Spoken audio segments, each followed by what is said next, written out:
The memory was like a knife cutting into him, slicing deep into him with hate. The secret. He had been riding his 10-speed with a friend named Terry. They had been taking a run on a bike trail and decided to come back a different way, a way that took them past the Amber Mall. Brian remembered everything in incredible detail. Remembered the time on the bank clock in the mall flashing 3:31, then the temperature, 82, and the date. All the numbers were part of the memory. All of his life was part of the memory. Terry had just turned to smile at him about something, and Brian looked over Terry's head and saw her. His mother. She was sitting in a station wagon, a strange wagon. He saw her, and she did not see him. Brian was going to wave or call out, but something stopped him. There was a man in the car. Short blonde hair, the man had, wearing some kind of white pullover tennis shirt. Brian saw this and more, saw the secret, and saw more later, but the memory came in pieces, came in scenes like this. Terry smiling, Brian looking over his head to see the station wagon, and his mother sitting with the man, the time and temperature clock, the front wheel of his bike, the short blonde hair of the man, the white shirt of the man, the hot hate slices of memory were exact. The secret. Brian opened his eyes and screamed. For seconds he did not know where he was, only that the crash was still happening and he was going to die, and he screamed until his breath was gone. Then silence, filled with sobs as he pulled in air, half crying. How could it be so quiet? Moments ago there was nothing but noise, crashing and tearing, screaming, now quiet.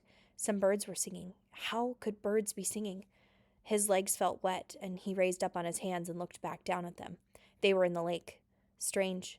They went down into the water. He tried to move, but pain hammered into him and made his breath shorten into gasps, and he stopped, his legs still in the water. Pain. Memory. He turned again, and sun came across the water, late sun, cut into his eyes and made him turn away. It was over then, the crash. He was alive. The crash is over, and I am alive, he thought. Then his eyes closed, and he lowered his head for minutes that seemed longer. When he opened them again, it was evening, and some of the sharp pain had abated. There were many dull aches, and the crash came back to him fully. Into the trees and out onto the lake. The plane had crashed and sunk in the lake, and he had somehow pulled free. He raised himself and crawled out of the water, grunting with pain of movement. His legs were on fire, and his forehead felt as if somebody had been pounding on it with a hammer, but he could move.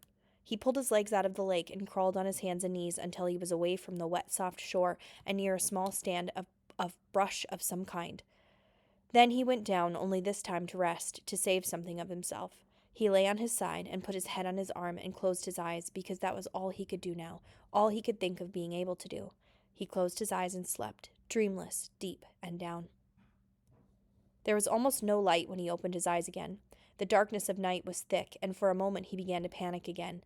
To see, he thought, to see is everything, and he could not see.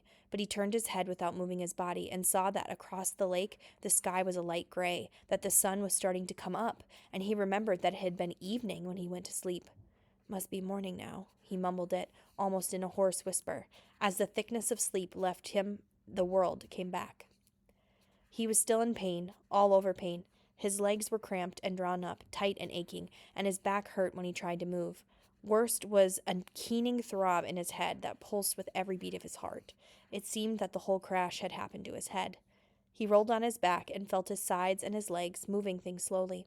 He rubbed his arms. Nothing seemed to be shattered or even sprained all that badly. When he was 9, he had plowed his small dirt bike into a parked car and broken his ankle, had to wear a cast for 8 weeks, and there was nothing now like that. Nothing broken, just battered around a bit. His forehead felt massively swollen to the touch, almost like a mound out over his eyes, and it was so tender that when his fingers grazed it, he nearly cried. But there was nothing he could do about it, and, like the rest of him, it seemed to be bruised more than broken. I'm alive, he thought. I'm alive. It could have been different. There could have been death. I could have been done. Like the pilot, he thought suddenly. The pilot in the plane, down into the water, down into the blue water, strapped in the seat. He sat up, or tried to. The first time he fell back, but on the second attempt, grunting with the effort, he managed to come to a sitting position and scrunched sideways until his back was against a small tree where he sat facing the lake, watching the sky get lighter and lighter with the coming dawn. His clothes were wet and clammy, and there was a faint chill. He pulled the torn remnants of his windbreaker, pieces really, around his shoulders and tried to hold what heat his body could find. He could not think, could not make thought patterns work right. Things seemed to go back and forth between reality and imagination, except that it was all reality.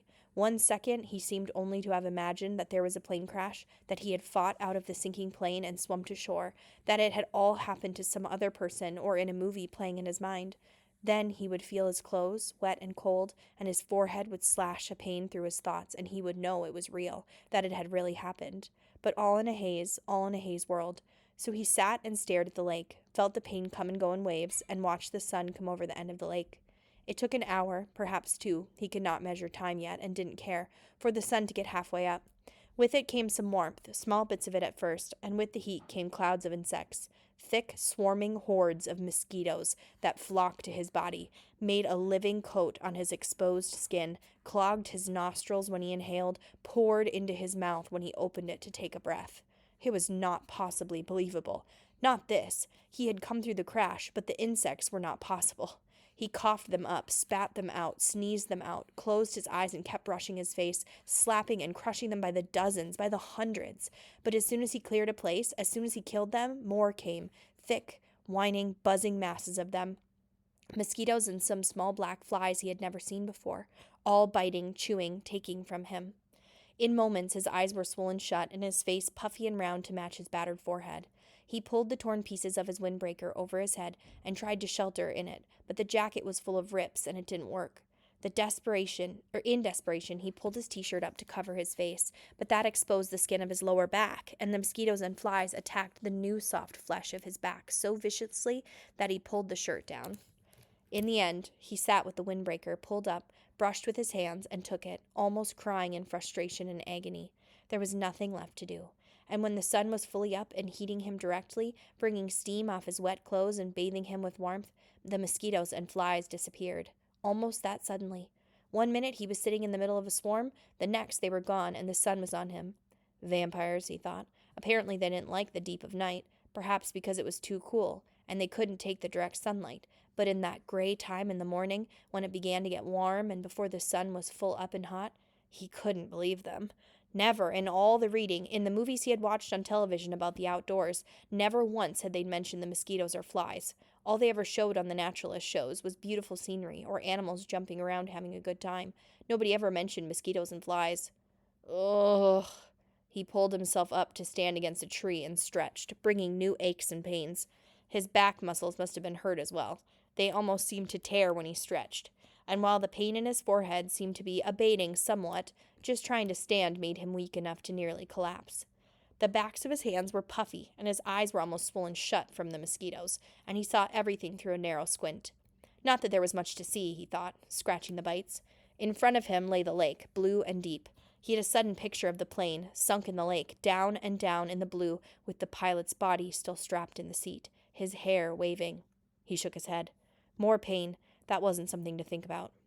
He looked at his surroundings again. The lake stretched out slightly below him.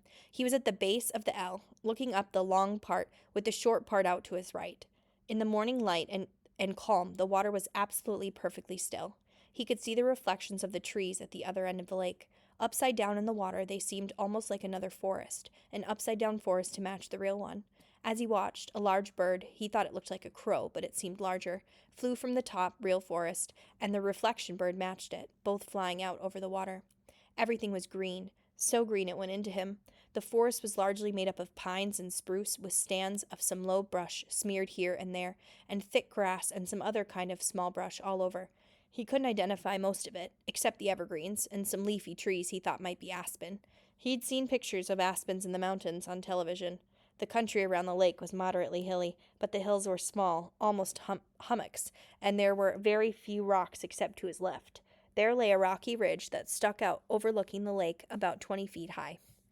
If the plane had come down a little to the left, it would have hit the rocks and never made the lake. He would have been smashed, destroyed. The word came.